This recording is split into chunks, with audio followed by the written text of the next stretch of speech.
Okay. So it's midnight. So this is, well, officially it's still, we haven't slept yet, so it's still day 42 of our 2024 journey to adopt from Liberia. And my friend Anna left me this like voice text thing today that was so cute. And it was long, and I was like, oh gosh, I hope Anna's okay. I think she was driving, but she had watched last night's video when I talked about our suitcases getting wet, because she's like one of the families that's sending sentimental things to her kids that she can't quite bring home yet, and that she hasn't met yet. So she was like, I could totally feel like your sadness, and it's okay if you said swear words. And like, I was so defeated yesterday because I hadn't slept in like 24 hours, and we were unloading our stuff at our Airbnb. We were just wanting to go hang out with my friend Devin and her family and just chill. And I was like, I have to fix this, because you can't leave wet suitcases. And they were stuff that I wasn't going to look at again until we got to Liberia, like on day 6. But we remedied that. But I think it uplifted her spirit a little bit that we were just like so honest about it. But I was like driving in the car. So now I'm like, no makeup. Got my Titans hat on because I'm in Tennessee. It's actually Jeremy's Titans hat that I've kind of like just kept. Does it look funny on your head? Like, why don't you ever wear this anymore? I think my head's just too big. Your head's too big for it. So I've commandeered it, take a little piece of Tennessee. It's kind of weird because like in Florida we never see like Titan stuff or Tennessee tags. And when we do, it's like, hey, Titans guy. And here we're like, oh, it's our people. We ate at the Loretta Lynn's kitchen today. I was really hoping it was gonna be brunch, but it wasn't brunch. But it was really good fried chicken. Yeah. And because we had to go all the way down a whole exit to get gas because where we're staying is kind of in the. And then a little update on Zeke. So he's doing okay. He's not quite the glorified stuffed animal that our lab was, but he's been a little rowdy. So my friend Devin, her husband Chris, has said, he's a mechanic. He's like, I'm just going to take him to the shop with me when he's a little too much for homeschooling the kids with all the other animals around. And then they built him like an outdoor kind of enclosure. Like he has his own fenced in backyard that's probably like, I mean, it's a good size. It's probably like 20 by 15, you know? Because she's like, well, what if I have to be gone for like 5 or 6 hours? I'm like, I mean, if you have to crate him, crate him. And she's like, but I hate for him to be in a crate all day. And I'm like, well, that's on you. I'd crate him. He's got a big outdoor bedroom now.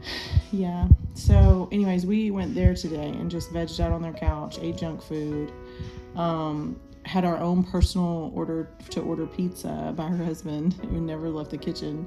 We watched the Super Bowl. I worked my crocheting, and we went through all of our documents. So quick update on our I-600A. So a lot of people don't understand the paperwork. And honestly, the paperwork is just layers and layers of stuff. And the design for the layers of stuff is to keep people from trafficking kids. So it doesn't... So anyways, the I-600A is what you apply for the U.S. government, the USCIS, so Immigration Services in the U.S. government give you permission to adopt these kids. So we tell them, like, we're adopting 2 kids from Liberia. They we go down for, like, our federal fingerprinting, like, downtown in Fort Myers, which got a little bit delayed because of Hurricane Ian. We get permission from them. We send it off. It's good for 18 months. Well, we're at that 18-month mark. We will be at that 18-month mark. We won't be there till April, yeah. But our home study expires in May. So we have to get an I-600A extension. So they'll give you an 18-month extension that they don't charge you extra for. But initially, it's like a $750 application to begin with. So we've already paid $750 for the USCIS. And then we pay a separate monitoring fee for each kid that's $550. So straight to the U.S. government. So we have already paid the U.S. government directly for this adoption to USCIS, like Immigration State Monitoring Office. $1,100 plus $720, which is... Well, you had to pay for fingerprints too, and that was like an additional, I want to say like $145. $145. So we're looking at close to $2,000 that we've paid the U.S. government just to consider us for these kids, and they approved us. So the hard part about that is we had to get our home study updated. So our home study doesn't expire till May, but the home study has to be 6 months old or younger, and those are usually annual updates. So anyways, we're gonna run around like crazy to get our home study updated in January, even though it doesn't expire till July. And the Florida Department of Children's Services was delayed on just responding to our home study agency to just say, yeah, they're not child abusers. I'm like, I don't know if I could get approved by the fact we've been foster parents, for goodness sakes. I feel like we should have an exclusion. But we waited, so that delayed it. So now Devin, my dear friend who's babysitting my high maintenance dog, taking me to the airport tomorrow, and all the stuff for me. She now has to receive mail for me from our home study agency so that she can then turn around and go to FedEx and send this in for us so that we can have our extension. If it expires, you have to start over. These people. So, God bless Devin. So last night, Devin has adopted from Liberia before a year and a half ago. So she sat down with us and made sure we were taking all the right documents. She urged us to take a copy of our home study, even though it's not an updated one, but just something. She was nervous that we don't have our oldest daughter is, we adopted her at birth, and she's of African descent, so she doesn't look like us. And she's very shy, so if they start asking her questions, she's just going to be like deer in the headlights. But Devin made her practice, yeah. Like, you need to tell people that they're your parents, because they are. But Devin wanted us to, she's like, are you sure you don't have a copy of her adoption decree? It should be somewhere. And I'm like, I mean, we have it at home. Like, we had to turn it in for our home study, but like, it's in our home study that we have an adopted child. But like, proving that, like, her her birth certificate has our name on it, her passport, like everything to get, she's our kid. But just because there's that much, so just so you know that she's that concerned, because there's that much concern when you're traveling with a child that doesn't look like you. So there's heightened awareness on kids moving in and out of the country. But let me just tell you guys, like, if somebody's trafficking these kids, they ain't coming through legal channels. They're not coming through immigration. They're not doing all that. They're not trying to pretend like these kids are theirs. That's not how they do it. Probably because they can't, because it's impossible. So anyway, so we went through all those questions. We have our cash ready. We have copies. She has color copies of our passports in case something happens. We have all that. Jeremy's really nervous about the cash thing, and I'm not as nervous, so. Okay, so this is part 2 of day 42 because we got interrupted by a kid that's coughing. So yeah, one of my kids woke up yesterday with like this croupy cough in the middle of the night. I'm like, whoa, we can't have croup. I think it's kind of allergy induced. She doesn't really have a fever, but like, it's just, we don't need that. So hopefully she was fine all day, so hopefully she'll be fine all day tomorrow, but she's kind of the weaker one, if I'm being honest. Like, my older 2 kids, they're both 10, and I think I can count on one hand the amount of times that either of them have been sick. So like, maybe 5 times total they have like missed a day of anything because they've been sick. Like, this includes every cough and cold, every vomiting. It's like, I think maybe they both had a stomach bug once, and one of them was only thrown up probably 5 times in her life. So like, they're very healthy. But my little one, oh my gosh, not the same. It's like the wind blows the wrong way, and she's like, oh, I think I'm snotting. She's better now that she's older, but yeah, I'm like, oh, it's this Tennessee air. So we're in Tennessee. We are glad to see friends and family here. We really haven't left the holler that we're staying in much, but it's nice to be here. The holler. Honestly, like, I feel like we've been kind of shell-shocked. Like, we keep going through these waves of like odd panic and then like total calm, and odd panic and total calm, because it's just difficult to think about taking your entire family to another area of the world where it's, I'm not sure as Americans we're quite as welcome as we think we are.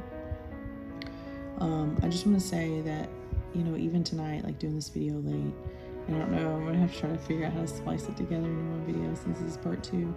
I just want to say, like, the decrease in international adoptions is evil. 40,000 to 1,500 annually is evil. Like, and I have not met one American taxpayer, and I've met a lot of people over the last almost 2 years of doing this adoption, because we've sought out every bit of support that we can find, and I haven't found anybody that's not like on board and trying to help. Like, I haven't met one person that's been like, even our homeowners association that told me I had to take down my like clothing donation sign. They're like, yeah, that's a really good thing to do. We understand, but you can't have a sign on your garage that's spray painted on a sheet. So. Yeah, that's fine. But they were nice, and they weren't like, you shouldn't be adopting. International adoption is corrupt. So that is the sentence that we've heard that was said to a family in front of an adopted child, that Americans should just go back home because international adoption is corrupt. And that generalized statement to stay in front of a child that was just adopted by Americans, and Americans that have done, we move heaven and earth to get to these kids. And I keep you know, it's one of those things that, like, when we started, did we think that we would be in this, like, limbo time of, like, we can't get anything signed, we can't get anything done, there's all these weird... No, we didn't think that, but we knew it would be hard. Because the evil powers of the world that hunt us down don't want kids to have families. They want them to stay orphans. They want them to be orphans forever. And they want them to hurt. They want them to do destructive things. They want them to be vulnerable.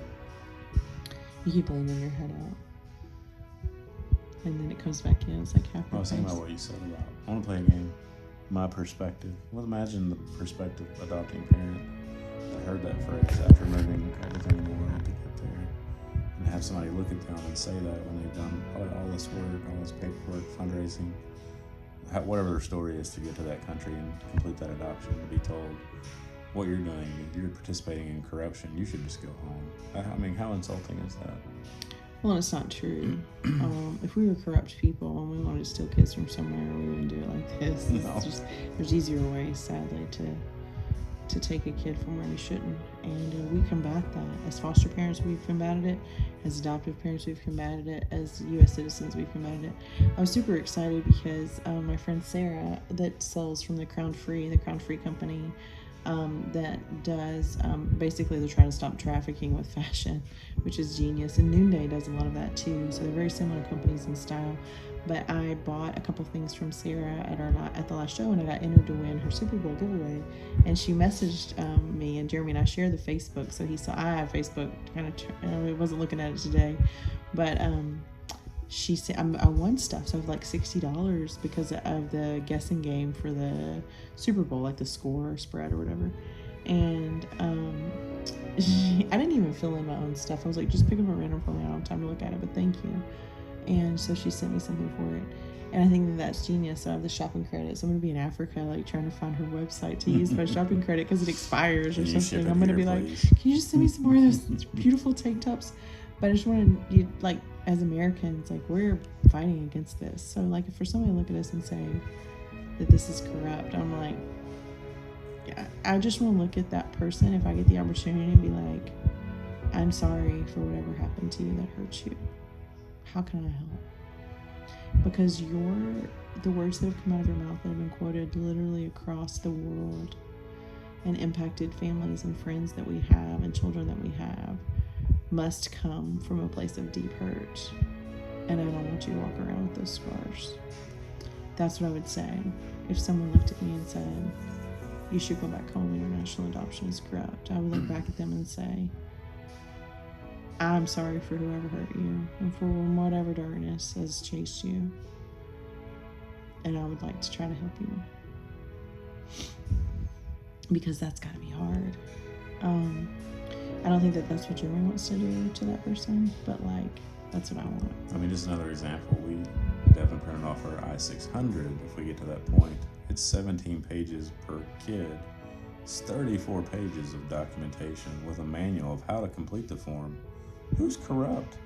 Why are these forms so complicated? Why is it on paper?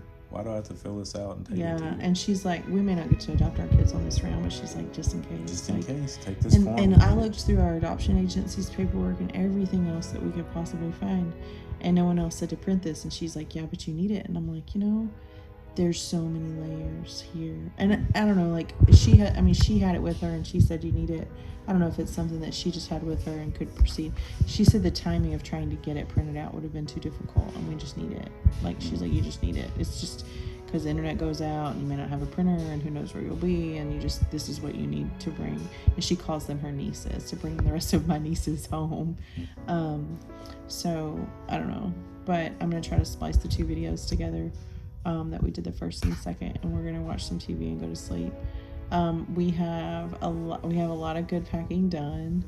I keep, like, freaking out a little bit because I'm like, because it's just like, I have kids that are young and kids that have special needs and kids that need certain, and it's like, I know for sure we're gonna get there, and I'll be like looking at this one of my kids and being like, that would have been easy and I didn't do it for you.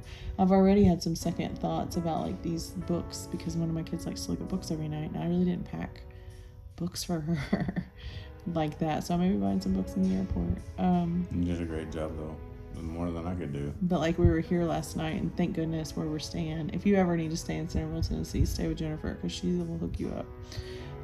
Zeke can't come, but they don't do pets here. But this is the most kid friendly, neat, tidy, organized. Like at every corner, it's like you just feel like you're home. And maybe I'm just similar to Jennifer, I don't know. But it's a pretty cool place. I wish we could stay longer. It's a perfect retreat for us to take a breath before we do something hard.